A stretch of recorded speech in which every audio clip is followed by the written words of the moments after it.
Good evening. I'd like to call to order the Health and Human Services and Aging Committee, Wednesday, May 23rd, 2018.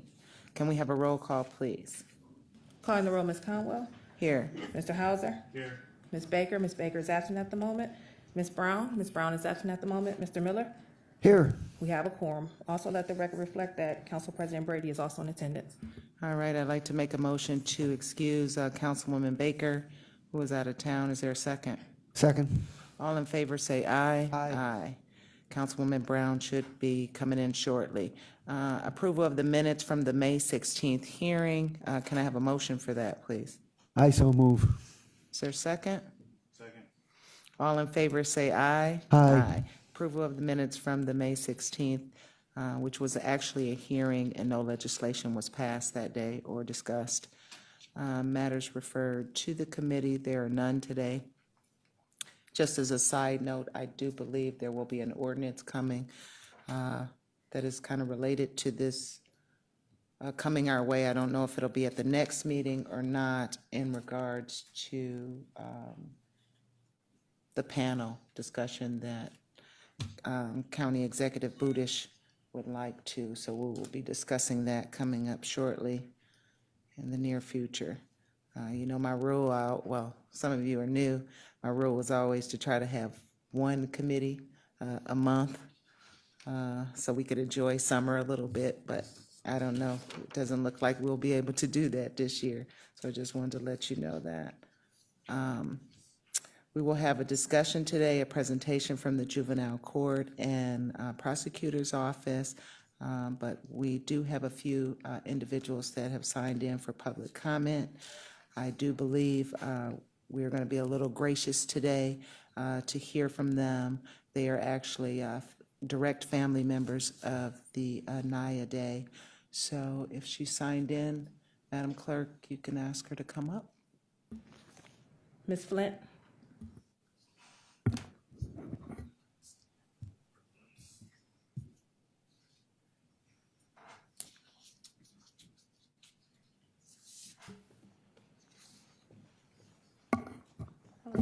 Hello.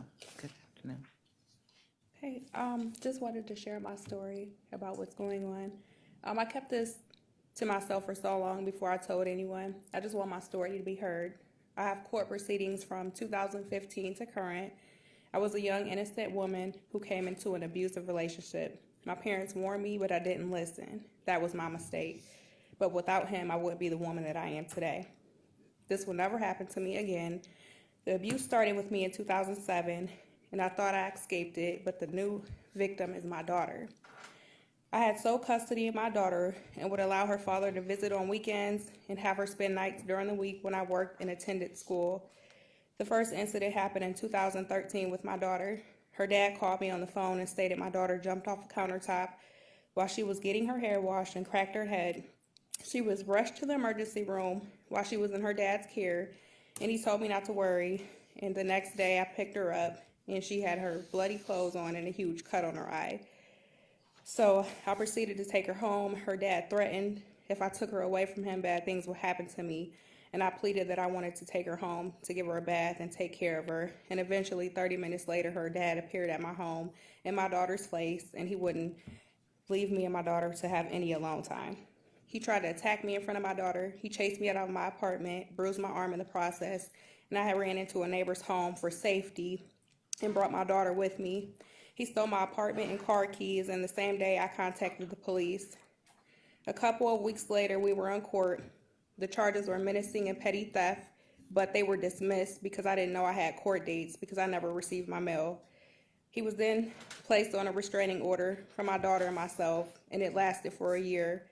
Her father didn't follow the restraining order, and he picked up our daughter at daycare, which I gave the paperwork showing proof that there was a protection order. I contacted the police, and he was arrested. In 2015, I received letters in the mail for child custody at my new address. I never gave my address to her father, so I thought it was odd. The judge granted her dad shared custody from week to week, despite the proof of his violent background, and the protection order was lifted just the day before we had our hearing. During that time, while my daughter would spend the week with her father, she would come home to me with cuts, bruises, scrapes on her body without a story behind it. During that time, she told my mother and me that her dad had choked her, grabbing her and her by her neck in midair. She told stories how her father would beat her with belts and she would scream at the top of her lungs and she wouldn't stop until she peed on herself. My mother, her father, and his companion and I had family meetings about these stories and issues to address, and her father denied everything, stating she was lying. Time passed, and each week she would come home to me, broken down, unclean, big rashes on her body, and soiled clothing. She complained of only being allowed to eat vegetables and no meat at times. To make it better for her, I would send her with food and new clothes while she would stay the week at her father's house. One week she came home with a huge blister on the inside of her wrist. I repeatedly asked her what happened, and she brushed the story off. Finally, 3 days later, she informed my mother of what happened. She stated while in her dad's care, her uncle allegedly had pressed a curling iron against the inside of her wrist because she was hungry, and she ate her uncle's salad without permission. Once I got the information and she verbally told me, I took her to the emergency room, I called the police, and I informed social services. Once I informed social services, everything started coming out. She informed the social worker that she would have to stand in the corner for hours with 6 books, 3 on one arm and 3 on the other, with her arms stretched out for a long time. She stated her dad would call her ugly, stupid, and tickle her until it hurt. She stated he would tell her to run away and get kidnapped by strangers and entice her to do so. She stated that he would see her dad beat the dogs with boards and slam them against the walls until they bled. This case was closed because the social worker stated she was safe at home with her mother. I informed the judge and she placed her father on supervised visits with his mother. So I attempted to go to trial for another restraining order but failed because there was nothing her father did presently or 2 years ago regarding violence. This protection order was for my daughter. So time passes and her father and I continue to go to court. Her father continues to take me to court anytime he can. He took me to court because he wanted to file our daughter for income taxes every other year. And it didn't happen because he was always inconsistent financially, no help with daycare, hardly no clothes, and I never placed him on child support. Just don't look at me as a person. Look at me as a single mother who always took care of my daughter and who recently graduated with her master's degree. Currently, her father is having supervised visits at his mother's home. My daughter reported that she continued to stay the night at her father's home alone with just her and her partner, and that her grandma would drop her off.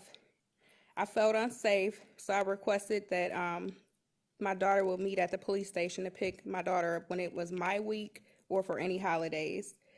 One week I picked her up and she came to me broken, hurt, and in pain, and I informed the GAL from the Cuyahoga Juvenile Court and nothing happened. The weeks that my daughter wasn't with me, I would frequently check up at her school on her well-being from what she was going through. I also would pick her up every other Thursday because I took her to counseling for domestic violence. On May 17, 2017, I was doing my normal checkup at her school and noticed she was already in the nurse's office. She came out of the nurse's office and I noticed the bruise on her face and arms. I immediately alerted the school nurse and principal. The principal brought my daughter in the office, and in front of the nurse, she stated that her dad beat her because she was bad in school. She stated her dad told her to turn over, and she wouldn't because out of fear. She stated he punched her in her chest, and she fell into some boxes, and he knocked her down on the ground. She also stated her dad punched her in her face because she didn't move her hands while she was getting beat with the belt. She said that her dad beat her at her grandma's house. She said that everyone left in the house and she was never supposed to be alone with her dad. She stated he beat her until her grandma came home. I contacted the GAL immediately because I was taking my daughter to the emergency room. When the GAL met me at the hospital, not only did my daughter have bruises on her face and arm, but her whole body was covered with big black bruises that were huge. My daughter stated in front of the GAL that her father did it and he punched her in her face. The discharge papers were labeled as general assault. After the bruises were found, her father began having visits at Safe and Sound. 2 weeks go by and my daughter is at my mother's home and gets into a bicycle accident. She ran into some branches, fell, and some dirt had gotten into her eye. The inside of her eye was red and swollen. The next day, she had a visit with her dad at a supervised visit at Safe and Sound, and her dad contacted social workers and reported that my daughter was punched in the eye from my boyfriend. The police also came out to my home and didn't have any concerns regarding my daughter. There were no bruises on her face. The next day, a social worker came to my home and questioned my daughter. My daughter told her exactly what happened. The social worker stated that she received a call from my daughter's dad that the sole perpetrator was in the home who abused my daughter and that my daughter may be taken away. A couple of weeks later, we had an administrative hearing with social services, and the social workers decided that the bike accident fit the description but didn't know where the bruises came from. I provided all my evidence from the school nurse and principal and emergency room discharge papers. The social worker on the case stated that since I had access to my daughter while I was at school, I could have placed the bruises. In my evidence, I provided that I was never alone with my daughter, and the front office was present the entire time. So social services decided to take temporary custody of my daughter, and they needed to find a family member to place her with, so she wouldn't be placed in foster care. So my aunt was chosen for my daughter to be placed with until the next court date. My aunt stated that Dad's family could visit with the social worker present. Dad's family was being mean to her since she reported abuse on Dad and his brother. She only stayed with my aunt for 2 weeks because the social worker lied on oath, stating that my aunt made bad remarks to my daughter about her dad. This was a lie. My aunt is a social worker and was a neutral party. Excuse me. On July 11th, I had the school nurse present, my aunt, and a whole witness list. We entered the courtroom, and they had already decided and mailed out paperwork that Cuyahoga County would have temporary custody of my daughter, and she would be placed in foster care without any of my evidence shown. My due process civil rights were violated. Once social services became involved, everything went downhill. My daughter has been in the state's custody for almost a year. I had 4 different social workers on this case. All the social workers were biased and were leaning on Dad's side like he was the victim. The first social worker created our case plan for reunification. I was ready to jump through the hoops for my daughter, who was never abused in my home or with me. The first social worker provided the case plan with little information on where I was supposed to complete my domestic violence classes, parenting classes, and the diagnostic therapy. I asked her where I should take these classes, and she told me to be proactive, since I'm proactive about everything else. I knew that wasn't right since she provided Dad and his partner with all their classes. So I did. I took initiative and began looking to start classes right away. The social worker informed me that the case plan would last for 6 months to a year until each parent completed the classes. I found the classes, and before I began, I asked permission to make sure that I would be able to begin so I can get the ball rolling. The social worker approved of each class and location for my parenting classes, domestic violence classes, and the diagnostic. I emailed her the name of the provider and provided all details. She again approved. When we began the process, at the first visit I had with my daughter, the first social worker wrote in her notes that I coached my daughter and whispered in her ear saying inappropriate things about her dad. I didn't say anything bad about my daughter's dad to her. I simply told her to tell the truth. After our first visit, my daughter again told the social worker that her dad was a bad man and stated that he did hit her. The first social worker in her notes stated that it did happen, but did it happen all the time? And my daughter stated no. The first social worker stated that Dad might have done it, but he can change. That is why daughter was placed in foster care. The first social worker informed us that we could pick anywhere to have our visits. I asked if we could do home visits, and she stated no. In her note, she recorded that my daughter had home visits with Dad. Also in her note, she recorded messages that were untrue. In her note, she also recorded that my daughter had wiped herself and blood was present, and my daughter had to be taken to the emergency room. The foster parents stated she didn't do anything to her, and I wasn't informed. The second caseworker called me and introduced herself, and we decided the time and place for supervised visits. I never met the second social worker and missed out on my visits for a whole month. I contacted the second social worker and her supervisor, and I never got a response. This is when I reached out to an advocate. The third social worker hired someone from Ohio Guidestone for supervised home visits for 16 weeks. I missed out on one visit with no phone call, letting me know about the visit being rescheduled. The third social worker also agreed that I would be able to make up my missed time from the whole month with an extra hour or 2 hours extended for the home visit. This happened 4 times from the whole 16 weeks from the home visit. I informed the social worker that I haven't been able to talk to my daughter on the phone with a foster parent, and he informed me that it is mandatory that I could talk to my daughter. Since then, I haven't spoken to my daughter on the phone since October 30th, 2017. The third social worker allowed my daughter to stay the night over her dad's sisters at a hotel for a birthday party for her cousin. They never allowed for my family to have any contact with my daughter. While in custody with the foster parent, allegations of sexual abuse was reported. I was never informed of any detail about the sexual allegations until I received a letter in the mail. The facts came back as unsubstantiated, and that means they don't know exactly what happened. I reached out to the social workers and asked if she could be removed from the home when the sexual allegations were brought up, and everyone disagreed because it would be too much stress for my daughter to be moved to a new foster home. We had another administrative hearing, and I completed my parenting classes, domestic violence, and diagnostic. I completed my domestic violence class October 23rd, 2017, my parenting and diagnostic on September 26th, 2017. I turned in all my certificates, and the third social worker stated he couldn't locate the domestic violence location and stated I just started my parenting classes and that I had never contacted him or gave him any of the information.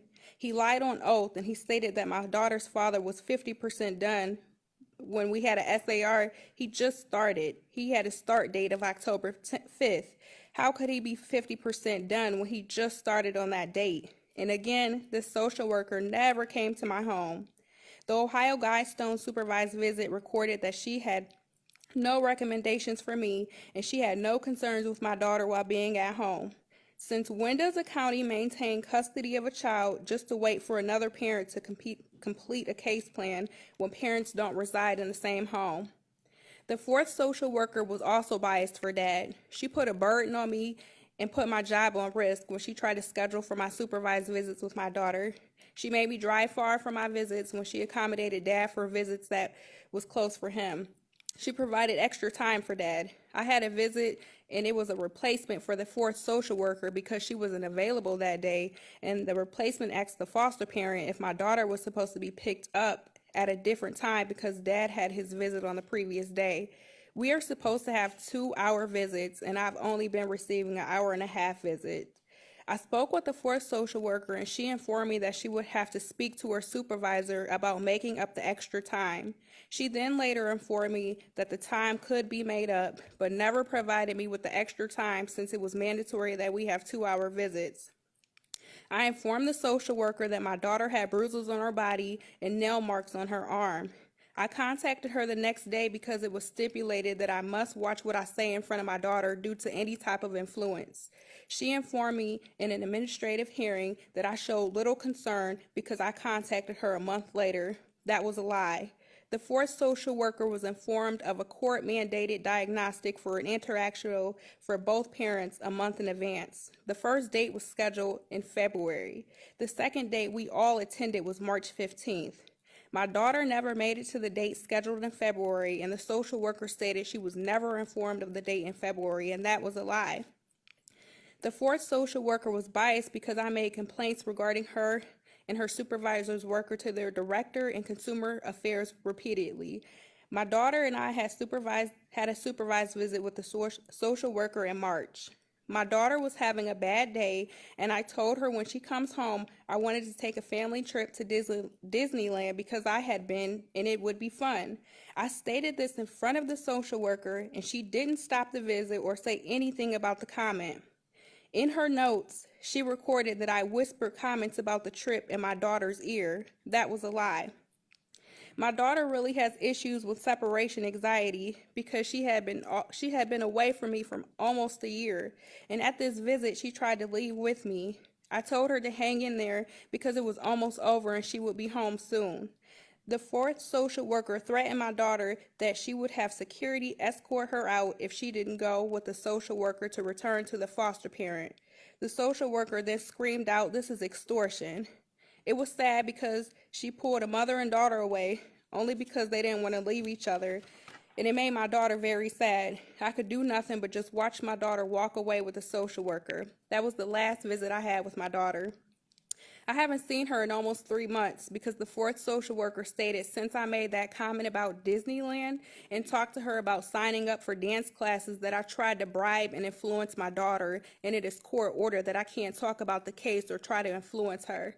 The fourth social worker only did this to be punitive since I made complaints to her director in consumer affairs. The social worker also stated in our administrative hearing that I was inconsistent with my therapy. She only contacted my therapist once to know that I was informed to come as needed if I had any new stressors. She stated that the father and I were warring parents, and she only contacted the family therapist once in January. She never was consistent with keeping the update, as she wrote in her case plan that she was supposed to contact each provider monthly. The fourth social worker's recommendation was for Dad to receive sole custody of our daughter because the social worker stated that I didn't complete the case plan appropriately, I was still coaching my daughter, and that my daughter is not hyper or anxious around her dad. The fourth social worker also stated that it wasn't safe at my home, and there is no evidence that any harm was done with me or in my home. Again, the fourth social worker has never been to my home, but has been to Dad's home. The social worker stated she called me for that information, but that is untrue. I saved all my voicemails, and not once did she try to come to my home. Look at me. I'm Brittany Sade Flint. Look me up in the public records. I have nothing to hide. I don't have a record. See what I have accomplished. Research me. I am not confused, and I know where I'm going. I'm trying to improve my life to get my daughter back. I am an outstanding citizen, human being, and a loving mother. I believe in the system for justice and truth, and I welcome the magistrate to see what kind of person I am, not by words, but by my actions. Like every human being, I deserve fair justice. Isn't the statement innocent until proven guilty? This case has been poorly handled. It's almost criminal. What's the matter with this picture? Seems who is paying who. I was put into an insidious situation, and I look forward to the judge rendering vindication on who should be the part. My daughter was unjustly taken away from me, and social services are trying to place her back with the abuser or in a foster home. Thank you. Thank you, Ms. Flint. Thank you. We're going to move on with the schedule for today, but I do want to say, in light of individuals that want to testify, as I stated earlier, the county exec is forwarding an ordinance to this committee for us to discuss in terms of setting up an advisory board, which I think would be a better venue for different cases and on a case-by-case individual for people to actually share their cases with in depth, and the inequities that they feel is going on and what is actually going on through the department. And that would be more of a venue once that advisory board is established, I feel anyway, to be able to hear these cases. And because I was taking notes and I just heard 2 or 3 comments that I would need to have questions with the administration about. So I think that is a fair process in moving forward due to the families and what they're going through. And for the advocates, for someone to be advocates on their side, and also to, and I don't think that county council is in the position to sit and hear those things. So I am going to really look in depth at this ordinance and agree with this advisory board and look at who are the exact members that will be placed on there. I think that it should include some community leaders as well, or some community folks. So I just wanted to say that today is the second of 2 hearings that we will discuss circumstances that determine the removal of a child. Please keep in mind that the decision to remove a child from their home is ultimately determined by the court, by a court order, and we will hear from court representation today. So you will be hearing from a host of experts and professionals specifically from the court who work in this field every day and who are responsible for making those decisions.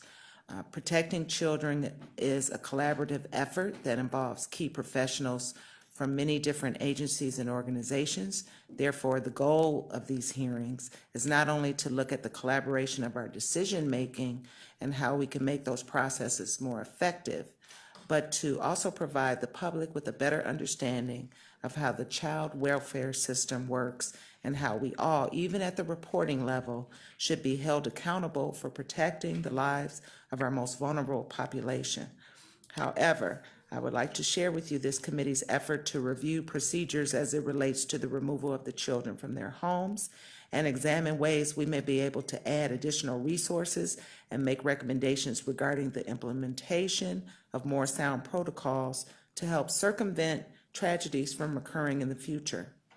In addition, as members of a legislative body, we oversee the county budget. It is within council's purview to make recommendations. However, it will be solely up to the administration to take any corrective or disciplinary action. So as moving forward, I would also like to say, in case people leave, on the back of the table, we have discussed in the previous hearing about listening tours that will be set up with the community.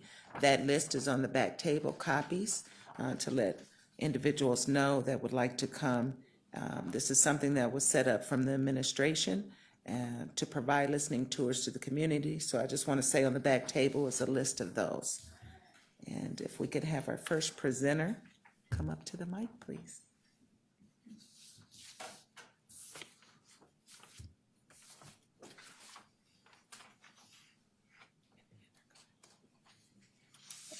Good afternoon. Good afternoon. I'm Tammy Wagner, Department of Children and Family Services. You had some follow-up items for us. Let's see, is this up? There we go. Come on. Nope. There we go. Couple times. Can I see the one you have? So if you recall, we talked about the types of referrals that come into our agency, that 51% of those were physical abuse. So we broke out in some more detail for you what those physical abuse referrals make up.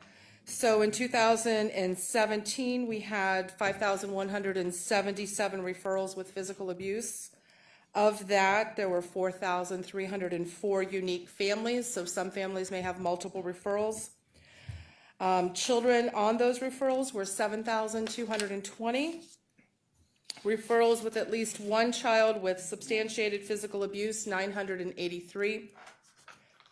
Of that, 17% of the referrals with at least one child had substantiated physical abuse. You also asked about how many of our short-term service cases close within 90 days. This is post-disposition. And so this chart shows you that at the 90-day mark, we have about 70% of our cases closed. When we get out to about the 180-day mark, about 88%. So it depends on the family's needs and what kinds of services that they're involved with will then determine how long the case needs to stay open. Good afternoon. My name is Jackie McCray. I'm a Deputy Director with Children and Family Services. And we were asked to provide some projections in terms of the cost of paid kinship care, because currently kinship caregivers are unpaid unless they're licensed as foster caregivers. So based upon our current census of 763 children placed in kin placements at our rate comparable to what we pay our own DCFS agency licensed foster parents, if we were to subsidize that placement, it would roughly be around $5.9 million based upon the current census. Looking at some increases, if that number were to increase by 15% to roughly 877 children, the cost would increase to roughly $6.8 million.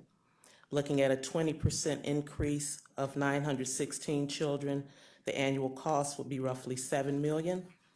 and a 25% increase would have us at roughly 954 children at a cost of approximately $7.4 million.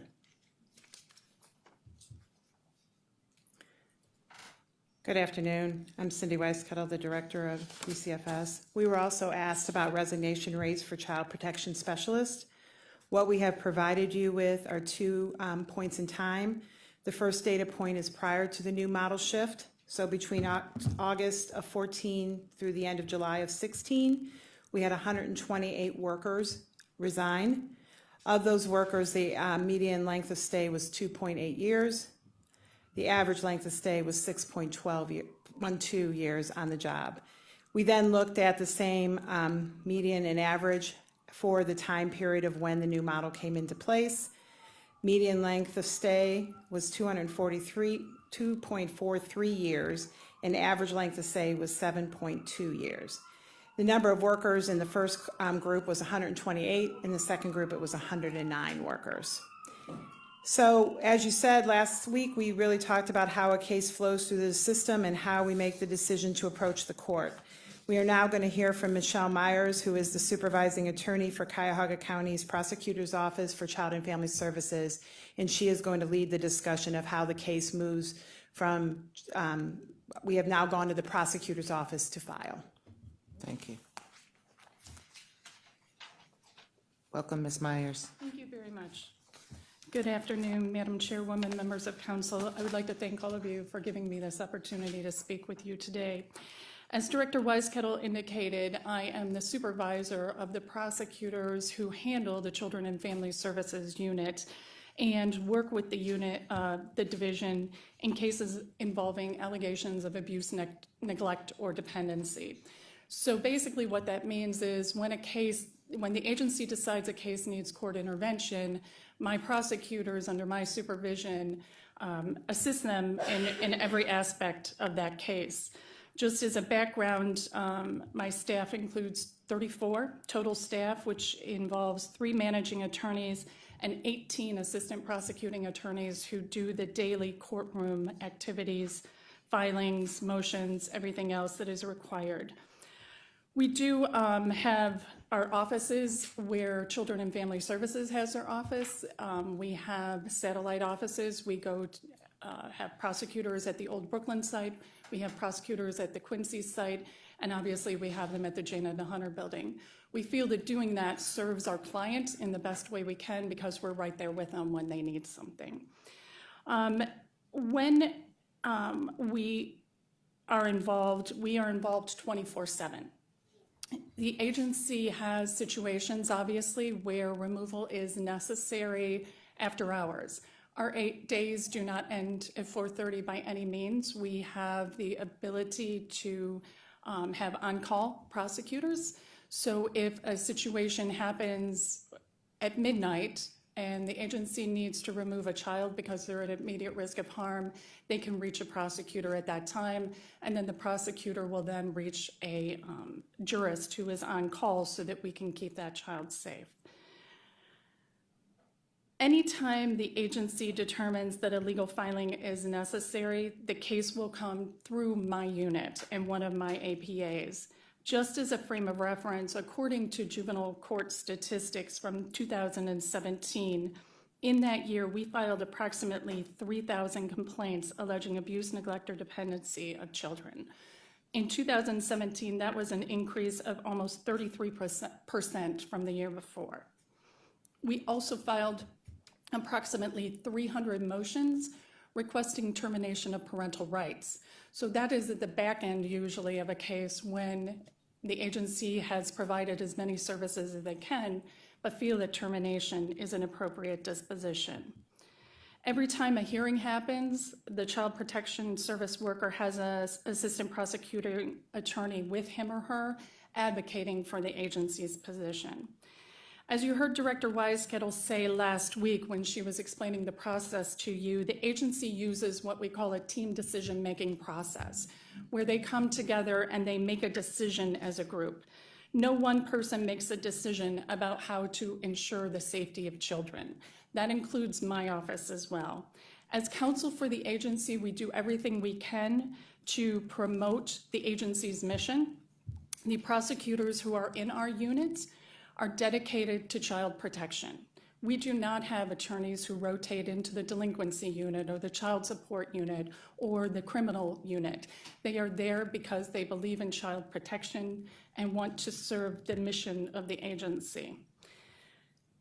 Our direction comes from these team decision-making decisions.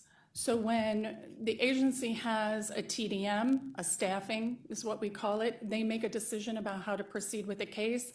They bring it to us when they believe legal intervention is appropriate.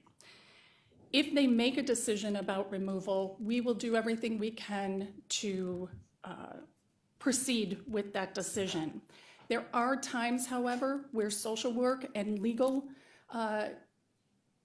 matters don't see eye to eye.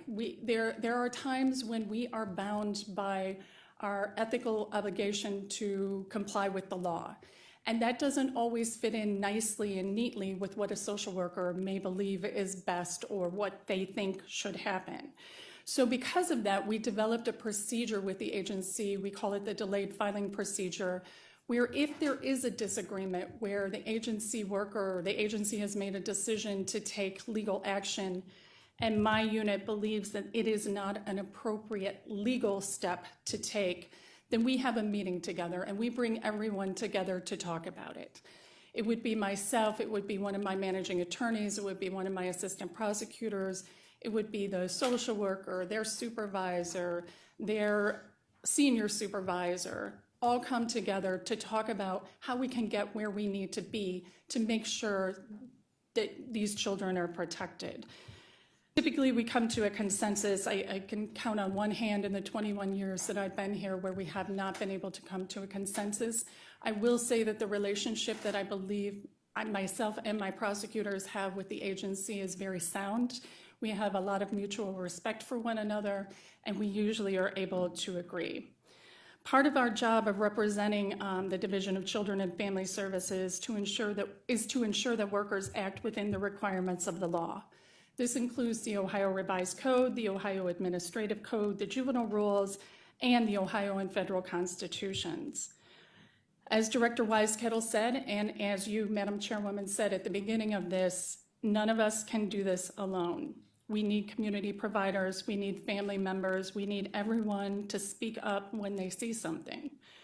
In the same way that an agency can only do so much if they don't have that involvement from outside actors, our office can only file a complaint when we have evidence. An allegation is not enough. We need evidence to be able to establish that a child is abused, neglected, or dependent. Without anything more, without that evidence, an allegation, as serious as it may be, does not get us to a court filing. So I provided you with legal filings case flow that I would like to go over just briefly if I could. It talks about how we get to a custody order or a protective supervision order with a legal filing.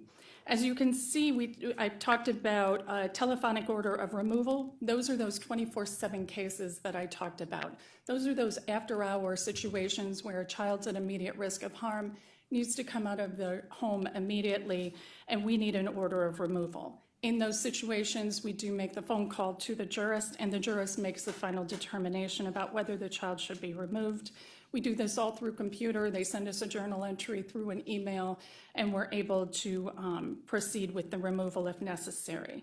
The other mechanism for an after-hours removal is a juvenile rule 6, we call it. That's when the police are involved in the removal themselves. Under juvenile rule 6, police do have the authority to remove children when they believe that they're at immediate risk of harm. And we do get a fair amount of those removals as well from the police departments, because sometimes obviously they are called before the agency is called. So once a removal happens, or once the agency is in a situation where they haven't removed yet, but they believe that a child is in need of protection, they have that TDM, and that's where they make their decision about how to proceed. If they decide that they do not wish to proceed at all, my office does not get involved. There are a few exceptions to that I can talk about, but for the most part, if they've made that decision that no legal filing is necessary, neither I nor my staff see that case typically. So there are thousands of cases every year that we don't see because they're handled with voluntary services or they're closed at the front door. If they do make a decision that a legal filing is necessary, there are two kinds of filings. We've just labeled them emergency and non-emergency. Those are not statutorily defined, but that's how we address them. Obviously, they're rather self-explanatory. With regard to non-emergency, those are situations where we believe, the agency believes that court involvement is necessary. However, it doesn't rise to the level of immediate removal. Those can be protective supervision cases where the agency wants to allow the child to remain in the home but believes that the court should have oversight in order to be able to make sure that the parents do whatever services they need. Those can be situations where the agency does believe that custody is an appropriate situation, but they've been able to implement a safety plan where the child would stay with a relative until we can get into court. In those situations, we file a complaint. So the social worker comes up, gets an appointment with one of my prosecutors. Within 2 business days, we file that complaint with the court. The court sets a hearing. The first hearing is typically within 4 to 6 weeks, and that's the arraignment. Or if we have filed for removal, it could be a hearing on that removal. If it is an emergency, as I indicated, we could have already had an order through that telephonic order of removal, or we can file for a same-day hearing. This is a process that's been in place for several years now, whereby we will, if the decision is to remove that child immediately, the worker comes up to our offices and we draft the complaint with them sitting there. We then fax over a copy of that complaint to the court, and we get a time for a hearing that same day. So as you can imagine, this all happens very quickly, and it has to happen quickly, so that we can get that hearing held and the parents have due process rights with regard to being heard before their child's even removed. In those situations, once the complaint is faxed over, the same day hearing is held, and again, it is the court that makes the decision about whether removal is appropriate based upon the evidence that is presented through the social worker with my prosecuting attorney asking the questions. Once you get to that point, the cases proceed in the same manner typically. You have your pretrial hearing, you have your adjudication, you have your disposition, and then you have your annual review. At each step, it is the prosecutor who's presenting the evidence. It is a social worker and the agency coming together to make a decision about what they believe should be appropriate. It is a guardian ad litem involved in making a decision and making a recommendation, to the court, and then it is ultimately the court who is going to make a decision based upon all of that evidence. At each step through here, a parent has an attorney who can make their arguments, who can present evidence as well, obviously. That first adjudication is to determine whether a child is abused, neglected, and dependent. This is what our burden is to prove as an agency through the prosecutor's office. This is where we need the evidence. This is where we rely on community supports. This is where we rely on the doctors to come in and talk about what they saw when they examined the child and what their determination was about whether this was non-accidental in nature. Once you get to abuse, neglect, dependency, if that is found, then you can move to disposition and you can make a decision about what that disposition should be. If you do not get past that adjudication, you never get to the next step. So certainly the child protection specialists have a very, very difficult job in determining what they should be bringing to us and what they shouldn't. It is our position, our job, to make sure that we assist them along the way as much as we can. And our goal is the same as theirs, as I indicated before, and that is to make sure that children who are at risk of abuse and neglect are kept safe. With that, I would like to turn to Judge Kristen Sweeney, Administrative Judge from Juvenile Court, and she can give an overview of what the court looks at. Thank you. Ms. Myers, would you be available after if we have Absolutely, I'll wait questions? right here. Absolutely. Okay, Any questions that are like, you want to do it separate? Do that first, or? Do we have a lot, or can we let the judge go? All right, let the judge come, in case she has to leave. Good afternoon. Good afternoon. Thank you for allowing us to be here today. Prosecutor Myers gave you details on procedures and the way child protection cases move through the court system. I want to give you a broader picture of the role of the court in child protection cases, the history and legal philosophies and regarding how the law views these cases, and I want to end with some improvements that we have been working on. The role of the juvenile court in a big picture sense is to review the agency's decisions, and if the court finds them to be appropriate, to make those decisions into binding legal court orders. The court is charged with making sure that parental constitutional rights are protected, that state and federal laws and regulations are complied with, and that decisions are in the best interest of the child. The language of the law and courts in child protection normally doesn't talk about children's rights. We talk about their best interests. A judge in Arizona was recently quoted to say, "I'd like to remind everyone in the courtroom that mom's rights are constitutional and baby's rights are only statutory." Like intimate partner violence, the justice system has historically been very reluctant to intervene in the most intimate workings of the family.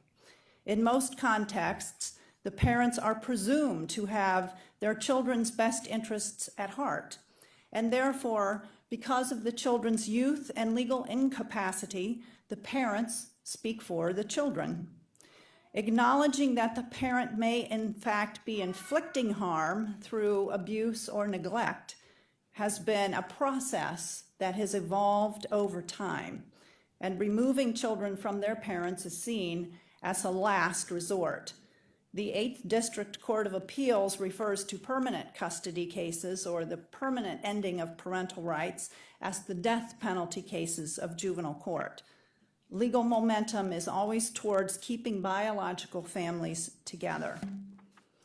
The Adoption and Safe Families Act the Adoption and Safe Families Act of 1997, signed into law by Bill Clinton, was in response to concerns that children were lingering too long in foster care with too many placements. The objective of this federal law was to speed up the time frames so that permanency was achieved within 2 years, whether that permanency was reunification or adoption. But there is pushback, even now. The New Yorker recently published a lengthy article about the, quote, legal orphans, unquote, being created by this law. And the New York Times last July ran an article dubbing child protection cases, quote, the new Jane Crow, and wrote that parenting choices are being criminalized. These cases, all of them, are politically charged. How can we as a court and as the agency achieve the elusive goal of what I will call the just right level of intervention in child protection cases? Who defines what a just right level of intervention is? We keep having these conversations about child protection reform because there are so many viewpoints on what should happen in these cases. And while we all agree that no child should ever come to harm, to achieve that would require a level of government intervention in families across the board that would be unacceptable in a free society. But we keep trying. Like all things related to children, we want and we need things to be nearly perfect. So the regulations keep increasing. ICWA, reasonable efforts, educational rules, and we are constantly trying to improve our approaches. But at the heart of every case are people doing the best that they can. And what the social workers in children and family services do is amazing. At a court presentation a few years ago about bringing youth in foster care to court hearings, the issue of who would be responsible for driving them to the court came up. And all of the attorneys were uniformly adamant that they should not be responsible for transportation. Too dangerous, they said. They could accuse us of something or something could go wrong. They were perfectly happy to let the social workers do it. One day in family drug court, during a lull between the staffing and the court hearings, a social worker was talking about a client that she had recently had in her car. The social worker had a man sitting in the back seat behind her who asked her if she was scared. Why? She asked. He told her he was a convicted sex offender who had just gotten out of prison 3 days ago after serving 12 years.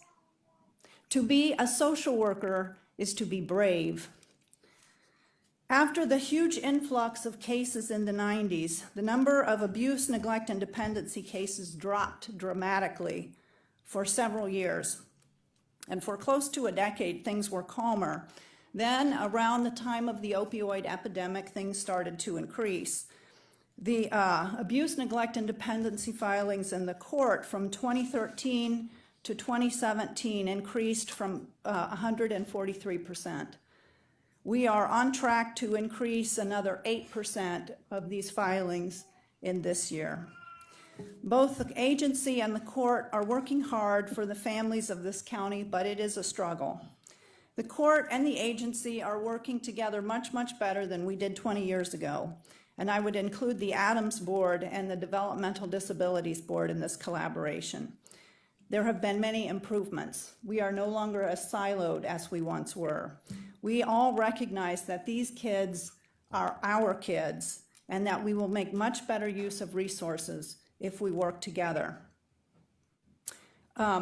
I want to conclude my remarks by telling you about 2 areas of change. One of them is called the Bridges program. In Ohio, close to 1,000 youth age out of foster care at age 18 every year. More than 100 of those youth are from Cuyahoga County. Nationally, only about 4% of youth who age out of foster care ever attain a college degree. And 20 of these kids become instantly homeless upon aging out. Young adults in states where foster care is extended to the age of 21 are doing better than states where youth age out at 18. The Bridges program extends foster care in Ohio to young adults to the age of 21.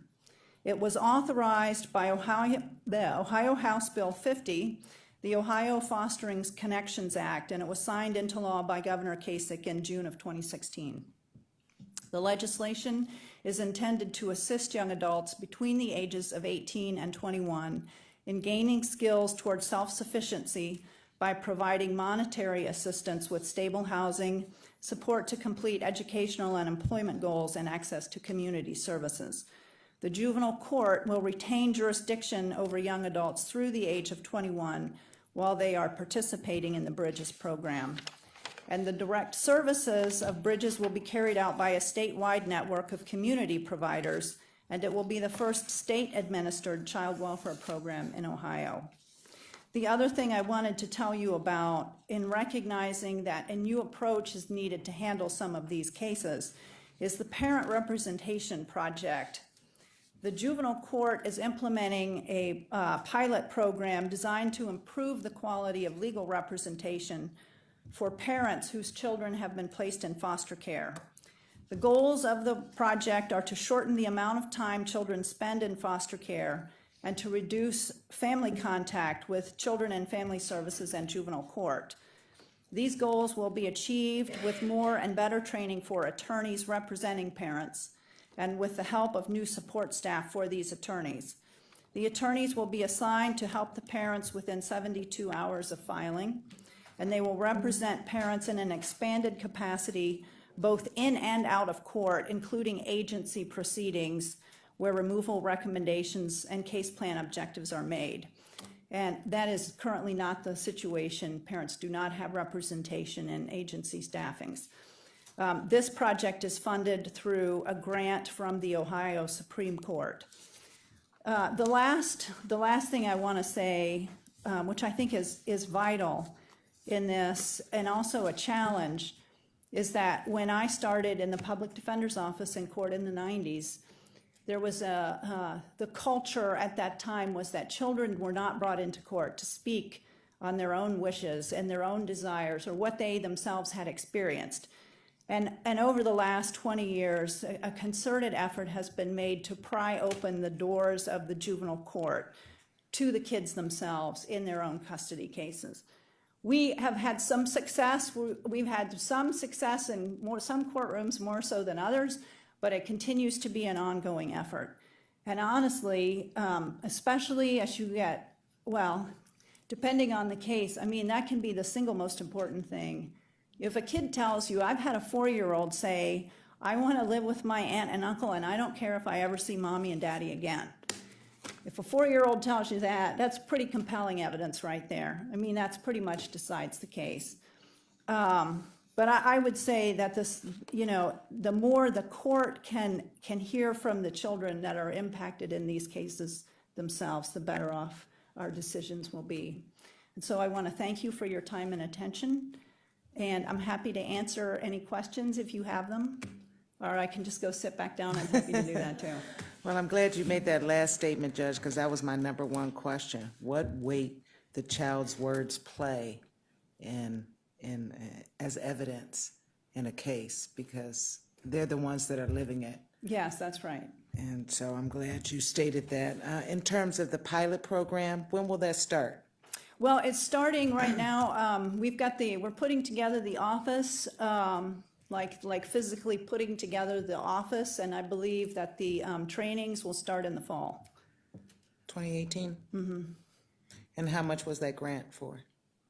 I want to say it was like,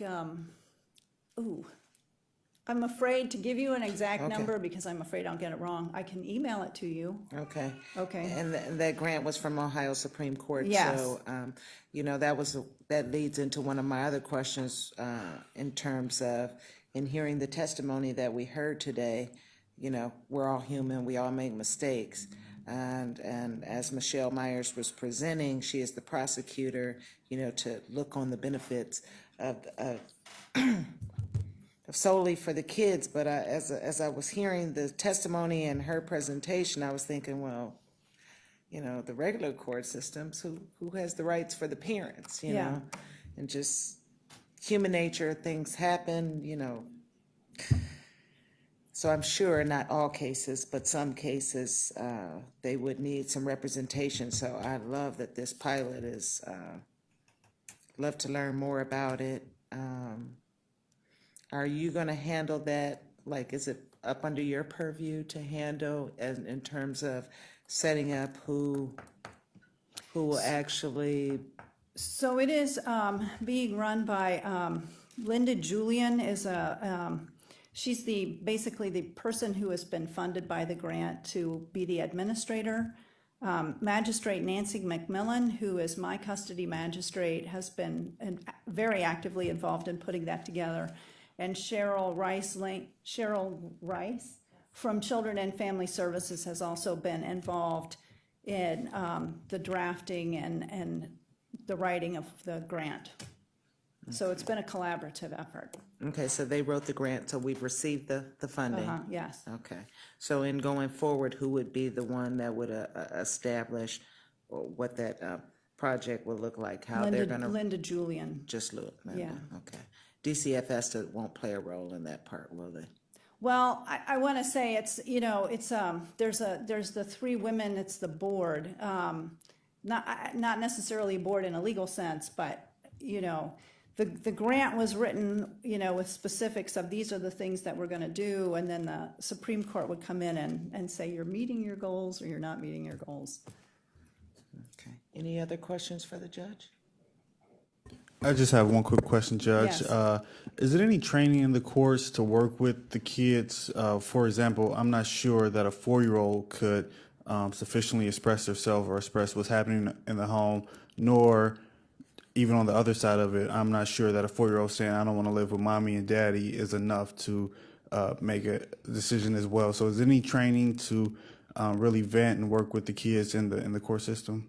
Yeah, we do have continuing legal education trainings that go on. Every person who is required who wants to practice in juvenile court has to have 24 hours. All of the judges and magistrates have to have 40 hours of continuing legal education. And I do want to emphasize, it's not just what the kid says. There are other pieces of evidence you have to look at.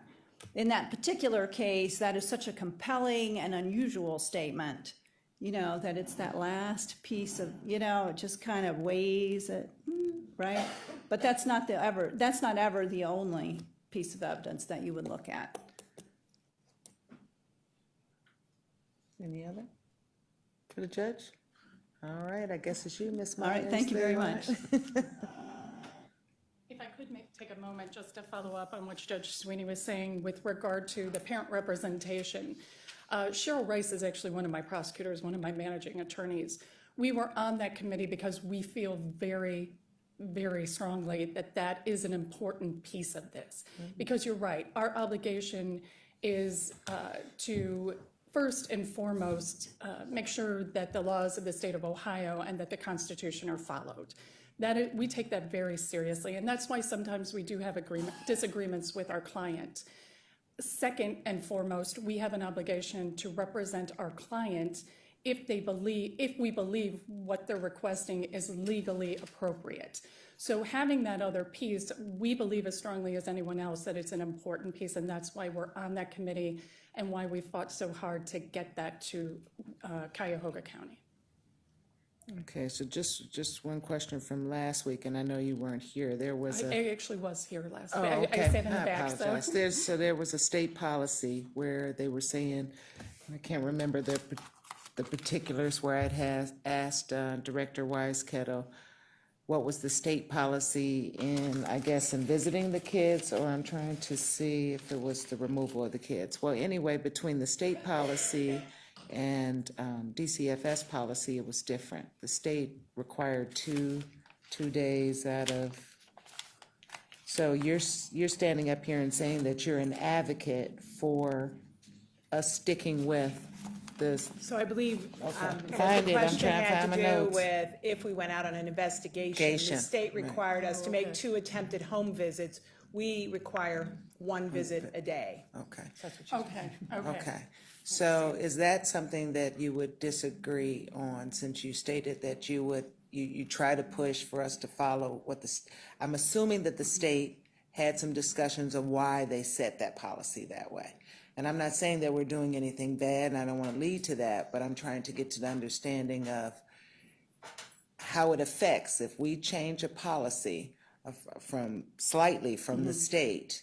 Not saying that it's good or bad, how that will impact workers and so on, and families or whatever. So do you have any thoughts on that? So the quick answer is no, I don't get involved in the policy. That's the law department who does that. I will say this, however, the laws, the codes that deal with child protection in the state of Ohio are designed to deal with all 88 counties. Right. Cuyahoga County, being what we are, demands that we make decisions based on what is needed in this county. So when you go to Licking County, where they are very small and the number of children in custody is minimal compared to what it is here, or the number of investigations that they get are minimal to where it is here, I think that the rules definitely have to be different. And certainly I have discussions all the time with the director about where we should go as an agency and what should happen. I'm not directly involved in the policy making, that's the law department, but we do have those discussions on a regular basis, and I have supported that because I do believe that that's what's best for children in our county. Okay, thank you. Opening up to any questions for Councilwoman Brown. Thank you, Madam Chair. Thank you, Prosecutor Myers. I'm just looking at the flow chart and wanted to get, some of these things are unfamiliar to me. So the telephonic order of removal, was that equivalent to a call coming through the hotline, or is that something different? That is something different. Okay. So when I'll just do a basic outline if you will allow it. A call comes into the hotline, and the hotline believes that there's an emergency situation. They go out and investigate, find the children home alone. They're 4 and 2. Let's just use that as an example. They have the ability, it's 8 o'clock at night, and nobody knows where the parent is. They can't find them. Nobody knows how long they've been there. Police have been there at least an hour. They need to do something to move with regard to the safety of these children. obviously, they can't come to us in the office and we can't do a filing and get a same-day hearing. So what they do is they contact us. We have a phone that we use. We used to have a pager. We've advanced to a phone at this point. They contact our on-call assistant prosecuting attorney, who then will talk to them about the situation, assess the situation. If we believe that there is an immediate risk of harm to those children, we would then ask them to call the magistrate. It will patch in as a three-way call: the magistrate, the social worker, and the prosecuting attorney. The prosecuting attorney will question the social worker. Now, this is done ex parte, so there are no parents, obviously no representation for parents. It's done ex parte, and the court will make a decision based on the testimony that the social worker gives over the phone as to whether there's a need for immediate removal. If that telephonic order is granted, we need to file a complaint by the next business day and have a hearing that next day so that those due process rights of the parents can be protected. And that is how we do it. Okay, thank you very much. And is the TMD, team decision-making? The TDM? TDM, sorry, TDM, That's okay, okay. team decision-making. And then the APA is assistant prosecuting attorney? So, yes. Okay, just trying to get my acronyms Yes. together. Yeah, the squares were a little too small to put all that in. Trust me, I understand. And so when you talk about some of you mentioned there's no statutes relative to the definitions of non-emergency versus emergency. So what that is, I'm guessing subjective. Well, there are statutes that indicate, and rules which indicate when a child should be removed immediately. And it talks about immediate risk of serious physical harm. It is there. We just label them emergency and non-emergency. They're not labeled that way in the statute itself. Okay. And with I think I heard you say that there are sometimes some exceptions, but I wasn't clear if you touched on any of the exceptions. So what I think, you're referring to what I believe, there are times when I see a case, my managing attorneys see a case that is not gone through the team decision-making process, and there hasn't been a decision for removal. And those are situations where the agency has attempted to complete an investigation, and they have been refused access to something that they need. We call them evasive families. It's really a refusal. I believe that last week, Director Weiskettel indicated that that's about 5% of the cases that they have where they're just not able to make contact. Part of the Ohio Administrative Code indicates that if they are refused access to something they need, an interview of a child, records, a parent, if they're refused to that access by the parent, they should consult with the assistant prosecuting attorney to determine if there's anything legally appropriate that can be done. So we get those on a regular basis. I probably do 4 to 5 a week. My managing attorneys also do them where, I should say probably 3 to 5 a week, where we have situations where they cannot make contact. We look at the situation with them. It's really just another set of eyes on the case to see if there's anything that we think we could do legally in order to try to get access to that child. Because it is a difficult situation when a social worker gets an allegation, it's a very serious allegation, and they have no ability to interview the child. The parent shuts down, they don't give them any information. They are in a no-win situation at that point. There has been in the past a push for legislation to allow for court orders, ordering a parent to allow access to a child. That really hasn't gone anywhere. I actually worked on that legislation with the Public Children's Services Agency Legislative Committee. It hasn't gone anywhere. So in a lot of these situations, if it's one phone call from maybe an anonymous source, no matter how serious the allegations are, there isn't much we can do at that point because we have no evidence. Now, would that fall under the category of a delayed filing procedure? No, that would be Okay. different. The delayed filings we use when the agency makes a decision that we do not believe we can support legally in court. Okay. So they come to us and they say that they want to file a complaint and ask for temporary custody. And we believe, based upon a review of the evidence, speaking to them, speaking to everyone who was involved, that there's just no evidence to support that filing of abuse, neglect, or dependency. That's when we go through that process. Many times when we have those delays and we have those conversations, we find something. It was just that social worker couldn't articulate or the supervisor couldn't articulate. We like to try to work those issues out in-house before we get to court. And once we meet, we start talking about, there are other issues here that get to the point where we can do those filings. There are times when we just don't have enough. And so that's what that process is about. So would you be able to give just a range about how often that occurs? Or like you said, you have 3 to 5 of the other cases. Do you know how often this situation, the delayed filing procedures So occur? we do meet weekly. I would say 2 to 3 cases we have a week. Sometimes it can be 5 or 6. Sometimes we don't have any. But I think we would probably average 2 to 3 times a week where we get together.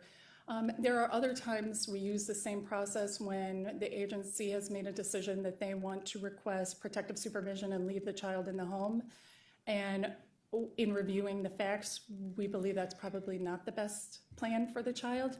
We try very hard to separate the social work from the legal piece, but when you've been doing it for this long, you become a bit of a social worker yourself. So I think it's a great process for us because we all are able to come together, discuss it, as I said, put more eyes on it so that we can make a decision as a team about how to best deal with the situation. So if I understood you right, the number of cases are reviewed during a specific day a week, or does that occur throughout the week? If it's an emergency situation where they're asking for immediate removal, it will happen right then and there. We will call everybody, we will convene, everyone will get together within 5-10 minutes, even if it's by phone. If it is a non-emergency situation, we convene once a week. Okay.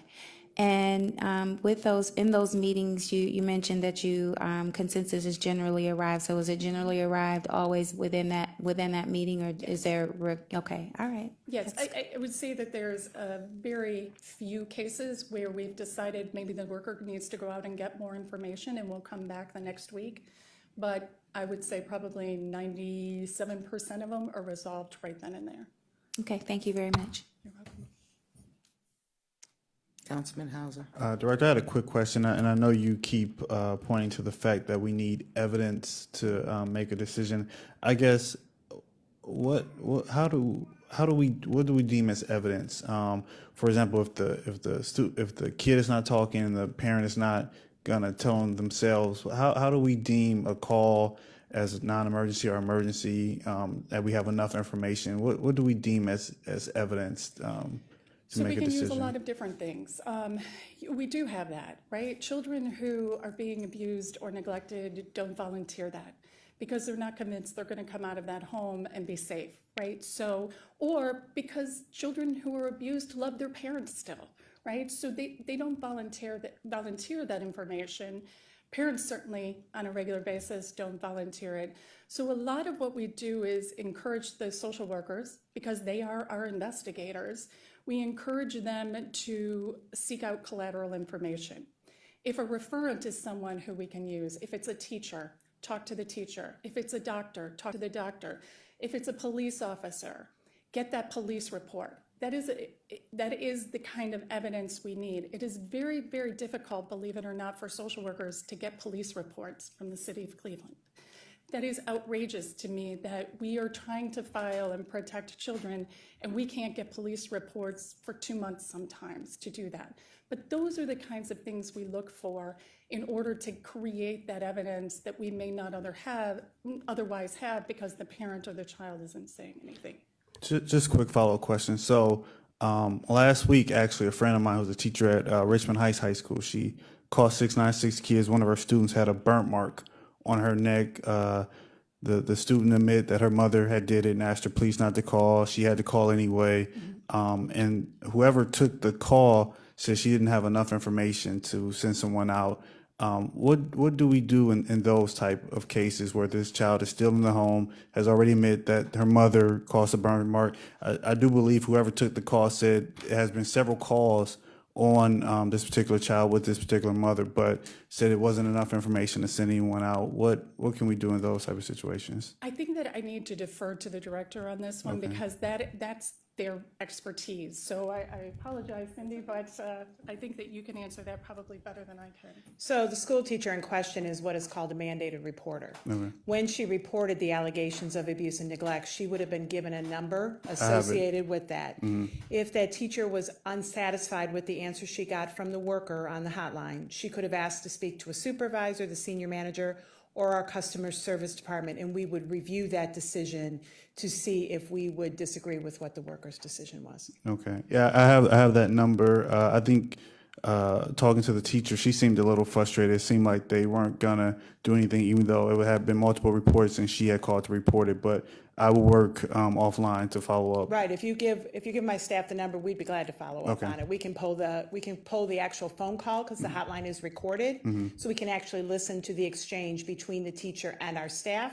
It's a possible teaching moment, depending on what we hear, what maybe the worker and the teacher were struggling over. Yeah, Come to agreement let's on. do that for sure, because I'm Okay. scared similar situations happen and they fall through the crack, et cetera. Absolutely. Yeah, At thank that, you. on that, Director, at that point, is that a TDM decision that would? So what we're hearing is that the decision was not to set it up for investigation. Right. So the first decision here would be for it to be reviewed for upper level staff to look at it and decide, did they agree with the worker that there wasn't enough? And frankly, if they did, they should be able to explain to the teacher why it didn't meet the standard to screen it in. If the decision is to screen it in, it will then go to be investigated. That investigation could result in a TDM. Okay, thank you. Any other questions for Michelle? I have a couple. Number 2, how long does it take from a TDM meeting to actual removal of a child? Is that more of a question for you or the Yes, director? that's probably for me. My staff laughs at me because my common, and the social workers laugh at me, my common response is it depends every time someone asks me a question, but it does. So everything is very fact specific. There is no black and white in this kind of work, obviously. Give me a rough estimate. So if it's an emergency situation, it can be within 2 to 3 hours. If it is a non-emergency situation, the worker comes up, it's usually between 2 to 3 days. Okay, because I'm sure the docket, I don't even know how that process goes, and did you cover that in your presentation? So you get referred Right. to remove a child from a home. It is now in your bailiwick. How long, I guess, does it take to get on the court docket and to be heard? So if we're and- talking solely about removals because of immediate risk of harm, it happens that day. Those are those same day removals. And then a decision is made that day about whether that child should come into custody. Once that decision is made, the case goes on, and it goes 4 to 6 weeks for the next hearing, and then 4 to 6 weeks for the next hearing usually. Again, depending on which jurist you're in front of, but that's generally how it works out. So at juvenile court, is there a specific judge that's assigned to that, or is it? All 6 judges hear the abuse, neglect, dependency dockets. They have magistrates. So in juvenile court, it is the judges typically hear only the termination of parental rights, and their designated magistrates handle the abuse, neglect, dependency dockets. So we really have 6 magistrates who are hearing these cases. Okay, and then my other question was the cases that never go to the courts you talked about. It was probably about 1,000. Will you have a review? Well, I guess this question to answer is more so for DCFS. So the 1,000 cases that Michelle never sees, that you guys don't feel need to warrant that legal action, what is the department's internal system to check those cases? So 1,000 It's haven't not went. 1,000 cases. Well, About- that was just the number she used. I think you said thousands. Okay, because it is- that's the they're- number she they're- used. So for the TDMs that are held, about 30 to 35% of the time, we recommend removal of the children. So in the other 60 to 65% of the cases, it would depend. In some of those cases, the TDM was held, a safety plan was put in place, so the family, there's some supports, we can keep the children in the home, and services are offered. In some cases, the family decides they do not want to work with the agency, and there is not enough evidence for us to take it to court, and the case may be closed. Okay. Mostly, though, what you would see is my first example, where we would put in voluntary services and a safety plan, and we would continue to work with the family to make sure that everything was okay. Okay, so I guess my question is more geared on like a checks and balance to that policy. So for whatever reason that those specific cases, do we have an internal system to check those cases that were closed? So they've been closed for whatever reason, the family hasn't, whatever. Do we have another mechanism to come behind that TDM, that group of trained professionals that have determined a case, some fresher eyes to look at it and see if there's another perspective? I guess that's what I'm saying. So we don't review every one of those, but we do sample those cases. We at times have TDM supervisors sitting in observing their facilitator, so then they're reviewing that decision with them afterward. Some of those decisions could come back to upper administration. The workers go back to their units. Maybe they still have concerns about the safety of the children. They talk with their senior managers. The staffing report or the TDM report can be pulled and then reviewed. So every single decision is not reviewed, but the ability to review and sample the decisions are. So do you think, what is your personal opinion on the, because you've been in the field a long time, the pilot program for the parent representation project? What do you? So as a deputy director, I was also on that committee. I am in full support.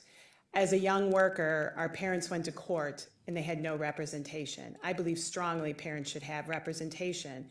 I should have to prove my case. I shouldn't be able to remove someone's child simply because they don't have representation. So I totally support the idea of parent representation. Okay, is this something that possibly, because you've known about it for how long? Is the first time the council's hearing about it? How long have you known about this pilot program? Can I just say something? I want to make sure that, so the parents always have representation. Okay. I want to make sure that's clear. The primary way these cases have been handled is that the parent's attorney attacks the social worker at trial. Okay, that's the representation. That is not an effective way of making sure that families are reunified safely, all right?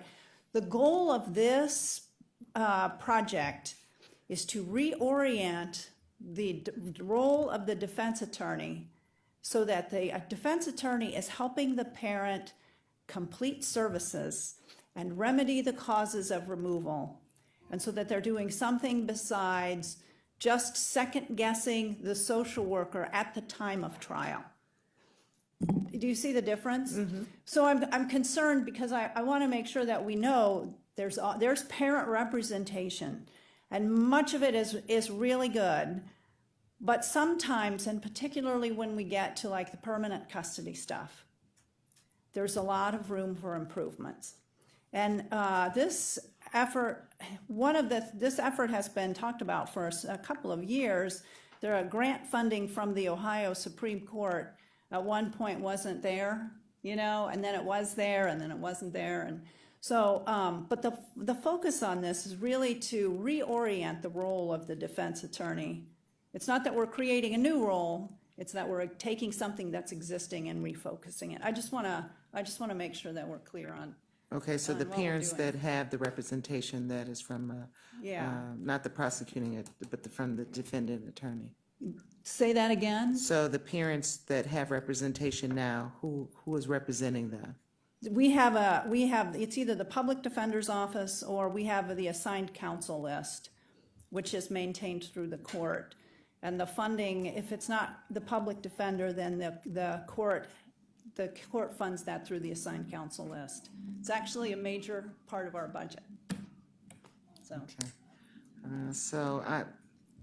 Any thoughts on, was a shaky budget last time? I know. Any thoughts since the Ohio Supreme Court? I mean, this sounds like a good. Yeah. One of the goals with representation. I'm just worried about it being sustainable. yeah, that's always an issue. One of our hopes is that as this culture shift catches on, that we can reduce the number of children who actually are in care for long periods of time, thus saving the county money. And also, and this is part of picture with the CASA program, that we can keep some of these kids from coming into care at all. You know, typically you will see the older child start and then it filters through with the younger ones. If we can address the family close to the beginning, then we can reduce the care expenses altogether. And so that would help the budget long term. Have we ever had a pilot where we are a survey on the children once they first entered into foster care or Yeah. whatever, and what that link is to the children that are in DCF and juvenile court? Do you mean just measuring the stats? Yeah. Yeah, we do that all the time. One of the things, again, this is a little off, with the CASA program, with the court-appointed special advocate program, which is also largely grant-funded, but, you know, there's a whole national CASA program to work on sustainability to help us with that. Case Western Reserve and Cleveland State University are doing random research, I can't remember what the title is, to measure the impact of having a CASA on the time and care. So we're hoping that what the evidence there will show is that having CASAs reduce the time and care. And by doing all of these small changes over time, it will build up into something bigger. So thank you. Any other questions for anyone? Councilman Miller, you have been quiet today. You have not asked one question. I'm not putting you on the spot to ask one, but I'm just saying. You have. I've been learning a lot. Okay.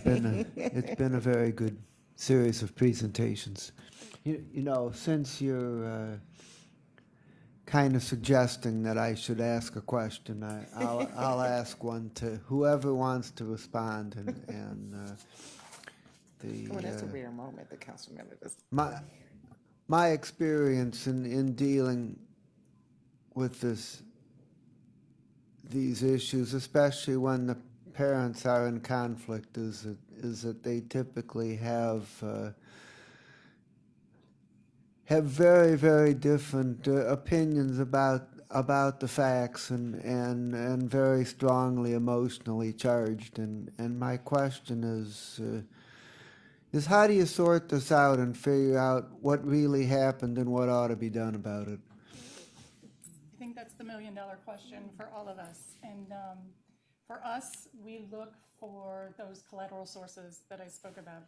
Somebody who doesn't have as much of an interest or emotion in the situation, to try to present that side of it and to maybe separate what is he said, she said versus something is actually happening to a child. So that's probably what we look at. I would go back to, it's amazing to me how often children will actually tell you what's going on. And if you spend some time with, you know, interview techniques, you can sort of parse it through even if they don't tell you directly. If you ask a kid, tell me about your family, and they start talking about their foster family, that's a tell. You know, if you ask a kid, where do you feel the safest? And they say at school, or they say, you know, with so-and-so, my football coach, or Aunt so-and-so, as opposed to their mom and dad, that's also a tell. You know, I mean, so I really do think that the kid's voice is very important. The challenge from my perspective is when the child is so young they don't have a voice. So infants and young children present special issues. Thank you. Apologize for that. So I really like, I would suggest to DCFS that when you have the listening tours or the community listening tours, that there be some mechanism that you're actually have someone writing down the suggestions from the community, so we plan can to- bring in that. I We mean, plan that's to a- do that, and then how we will feed that information back to the communities that we go to, what we heard, and what, if any, changes will come from that, what we have heard. Okay. Well, I know they're assigned at specific sites, so maybe that would be go through their county rep, county council representative, and then actually maybe at that place, be able to provide some feedback where the residents could get it. So unless you guys have any other questions or any other statements that you would have, my hope for this committee, I've heard a lot. I've kind of dug into the weeds a little bit in different areas. So I do foresee a few recommendations coming from this committee that will be presented to you soon, I would say, not this week, but probably next week. So you can formulate that in with what the executive is trying to establish with this ordinance and having a community team. As we stated, even though we're the conveners of pretty much the money, I think we're the first line of defense when it comes to a community resident that's concerned. They reach out to us, and so we hear it, and then we have to get involved. And if we all sit and talk, and several of us have the same kind of calls, then it's like, well, we need to do something about it. Not saying I have to agree with the judge 100%, that I think what you guys do every day is dynamic in the field, and I don't want anyone to think that we are trying to take anything that away from that of what you do. All we want to do is to improve the system, so we do not have any more casualties, even though we know we can't 100% prevent that. But like you stated earlier, each of you, that we're a team, whichever mechanism that a part of the puzzle that we put in, whether it's the money or the policies or whatever, we should all work together, and just love the parent representation pilot program. So I'll look for what that grant is going to be, so we I'll can email you the information. start thinking about how to sustain that. Thank you. Thank you all. Thank you. So moving on the agenda, anyone on this committee have miscellaneous business? All right. Madam Clerk, was there anyone signed in for public comment? Yes, Madam Chair, we have 3 signed in. Ms. Walker Brown. All right.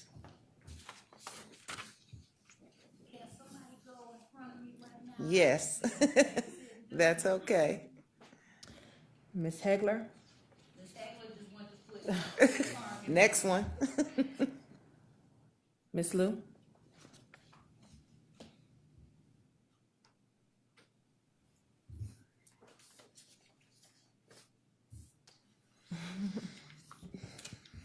Good afternoon. Good afternoon.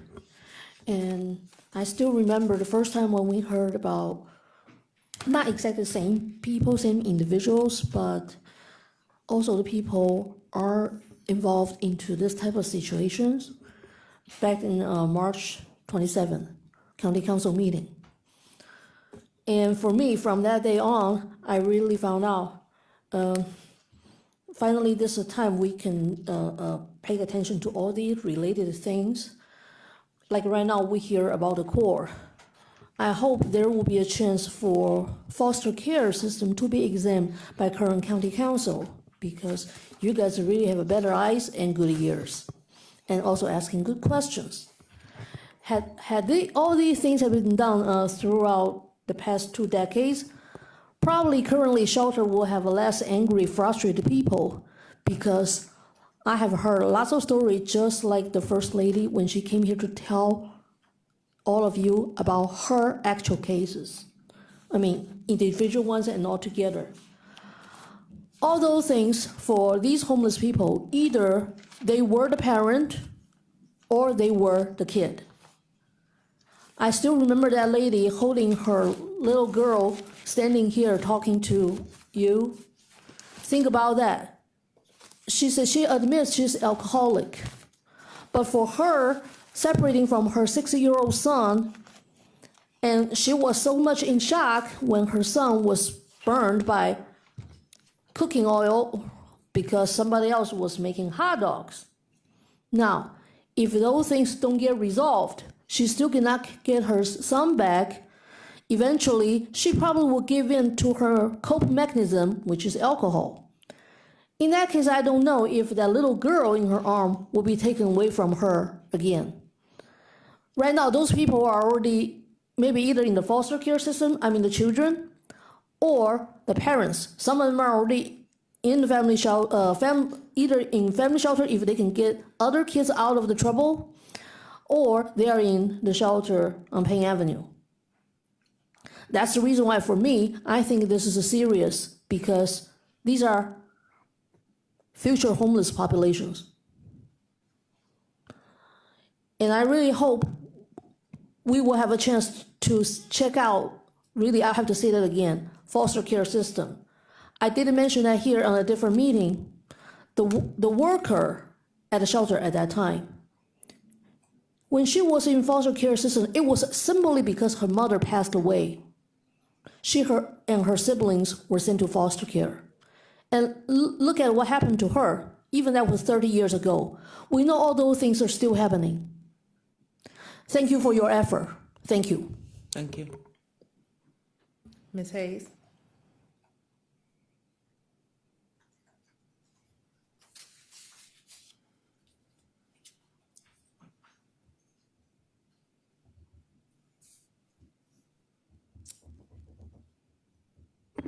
My name is Maddie Hayes. I'm from Ward 10. My concern is this. When you have a call to come out, you need to kind of get a hold of the social workers that you sent out on this call. Is this working properly? Yeah, we can hear you.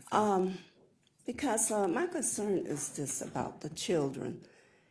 If you come out on a call and you can't get the parents, you can't talk to the children, and then there's an infant, and when you do get a chance to redirect and come back out, it should be a red flag in some kind of way that a child is being abused and not being abused. It should be the child is shaken a little when it's approached. The child is somewhat delayed in talking. It should be a red flag. You shouldn't come in and just assume that everything is okay. And another thing is, it should be a community person accomplishing the social worker. They should meet at this particular place. Although they do have degrees, the community does have common sense, and activists does have common sense, and they can relate to the parents a little bit better. Maybe they would trust the social worker. And the thing is, when they go to a foster care, are they checked out thoroughly? Are these people checked out thoroughly? Because the children is being abused worse with the foster care. And my thing is, if you're going to take a child away from its original parents, it should be checked out both ways, the foster care and the child's parents. I am very sensitive about children. And another thing is, when you send out some of the social workers, I'm not complaining about them, but some of them need to be retrained. Thank you. Thank you. Thank you very much. Ms. Ms. Walker Hayes. Brown?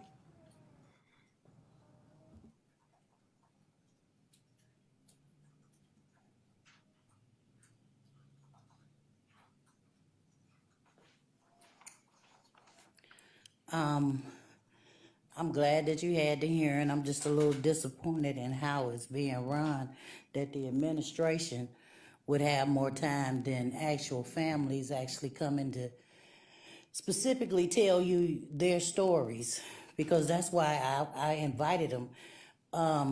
The two families that I brought, apparently the administration hadn't been listening to them. That's why I brought them here today, so they could be heard. It's almost as if, I remember at the meeting, you said the reason why you having the meeting during the day is because you didn't want them to have to pay overtime. Well, for them to have to sit a few more minutes to listen to a real story, possibly another tragedy like Anaya, if they're not heard and recorded, because I'm sure at the listening tour, they're not going to be recorded like they are today. I'm sure of that. So I'm glad that you had the hearing. I just feel a little tricked and bamboozled, because I thought the importance of the hearing was for you guys to hear from the families too, not only the administration, because the administration should have been telling Health and Human Services, this committee, what was going on. And they didn't come to talk until after we had a sleepover. So my main concern is that we don't have another Anaya, and I know we can't stop it, but we can at least minimize it. And that's what I'm talking about. And, you know, I want everybody to be real clear from the judge on down. These team decision-making meetings, y'all not involving parents.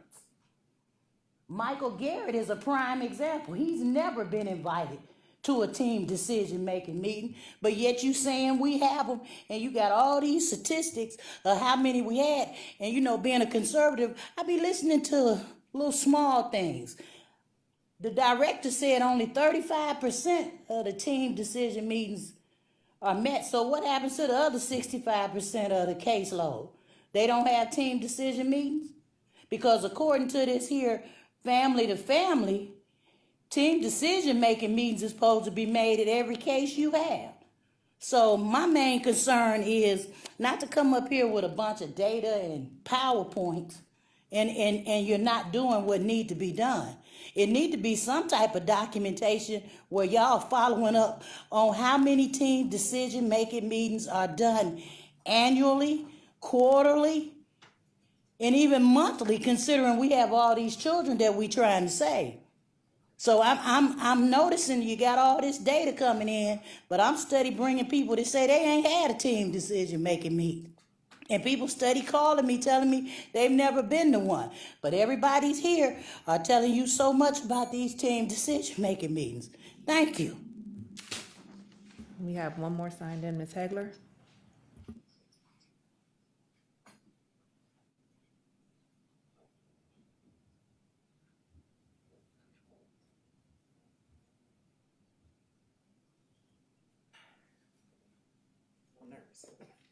Good Don't afternoon.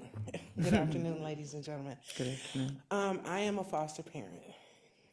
My concerns are with my foster son, who the birth parents have said in every sense of the word, they want nothing to do with him. The mother has displayed aggression towards him. Now, the grandmother has been told after 7 months that she can receive a check if she goes to foster classes. Now she has decided that she would like to go to foster classes so she can have custody. She does not have time to do a visit. She does half the time. She doesn't have time to, I've had him for over 5,000 hours. She's done 4 hours worth of visits. Most of the time she cancels, saying she has emergencies. This is mom. The foster grandmother. The foster mother, her parental rights were supposed to be taken away, but the caseworker after the SAR said that they don't listen to everything that's said at the SAR. So it was confusing to me. Why have a SAR? Why be directed to do certain things with a child if you feel that you don't have to follow the rules of what the SAR says, the facilitator? My concern is, when I went to go put money in the meter, I got a call from my caseworker saying, oh, I called the grandmother. Mind you, she never calls to say she wants to visit until the caseworker calls her. She called, my caseworker called me and said, oh, we're doing a home visit now, tomorrow. The grandmother said she doesn't want to do 2 hours. She just wants to do an hour. If you want him back, I don't understand why you're not even acting as if you want him. When you're being watched by the caseworkers, social workers, supervisors, you should be on your best behavior. Even if it's not in good intent, you should be on your best behavior. If this is her best behavior, what behavior is she going to show once he goes back to her home? No one cares about that. They're just interested in closing the case. They don't care about his physical needs, his emotional needs, or anything. And I just don't understand why no one is listening to me, because I am the foster mother. I care about him. I signed an intent to adopt and everything for him.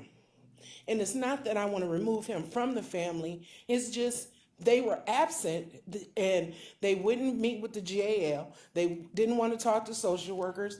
And when the social worker spoke with them, the mother continuously said she can adopt him. I don't want him. The grandmother tried to put her in his life, and the last meeting she jumped up screaming and hollering and cussing, saying she wanted to get away from him. Thank you. And what was your name? Tanya Hegler. May I get the social worker's account? Well, I just want to say from what we heard, kind of some little response toward Ms. Hegler, what I heard in these hearings, especially from Ms. Myers, the prosecutor, that state law is what state law is. And we as professionals must follow what that state law is. We might not agree with what that state law is. And that, to me, is where the community activists and community stakeholders, when you're not in agreement with something, that's where you have to start putting together things to change state law. Because state law is just on a piece of paper, and all of us as professionals need to follow that format. We have special families today, not traditional families anymore, so they don't fall into a niche. So there takes a lot of creativity and dynamics to help them, assist them, whether they're uneducated or they're educated and they're just don't know how to raise kids. There's a lot of things that these workers have to deal with and have to look at.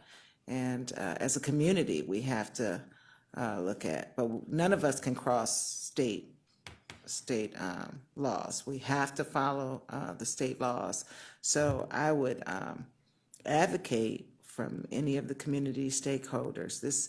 Our kids are our future, and if we don't agree with some of those state law policies, then that's where we need to come together and try to change them for the better of our children, and put some pressure downstate that they need to maybe fortify a little bit more funding to help these kids and these families.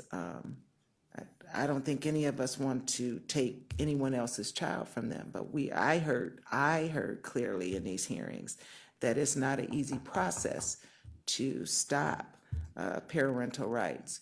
So we understand that on one end, but then on the other side, when a kid gets hurt or damaged by that family, we can't fathom it. We can't accept it. We don't look at and chase it back to why we couldn't remove that kid from the home.